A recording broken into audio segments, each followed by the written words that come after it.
Pinapababa sa pwesto ang alkalde ng Paniki dahil daw o matapos daw itong matalo sa recount. Mula Tarlac nagpapatrol, exclusive, Michelle Soriano.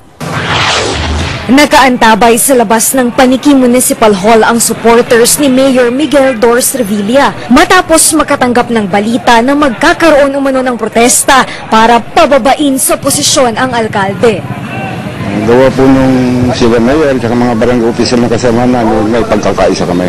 Sa ibinabang special order ng RTC Branch 67 ng Paniki Tarlac, pinapabakante ang posisyon ni Mayor Revilla.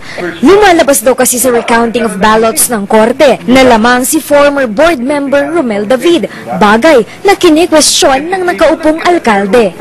15 clustered precincts, it was shown that 87% of my votes were counted wrongly and only 13% were counted rightly by the PCOS machine. Pero dun po sa aking katunggali naman, I think if I'm not mistaken, nasa mga 98 to 99% accurate yung bilang nung kanya.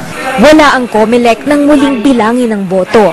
Actually, walang labas ang COMELEC dyan, no? Dahil yung proseso, yung protest ay sa jurisdiction ng Regional Trial Court.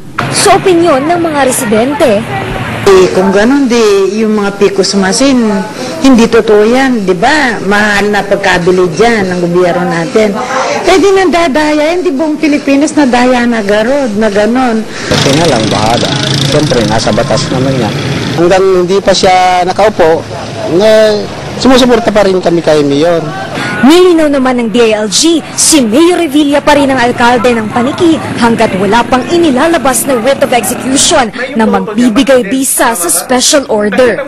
Force, ibig sabihin, mag-i-issue talaga ng writ of execution for the implementation po nitong special order. Yeah. I've been doing this all through the right processes. Yun lang naman din ang hinihiling po natin, na maging mahinahon din po tayo, na kung talagang mapatunayan din naman na talagang yung kandidato po nila ang talagang nanalo, I will step down, there is no problem.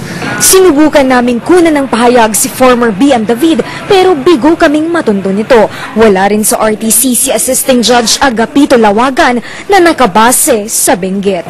Michelle Soriano, ABS-CBN News.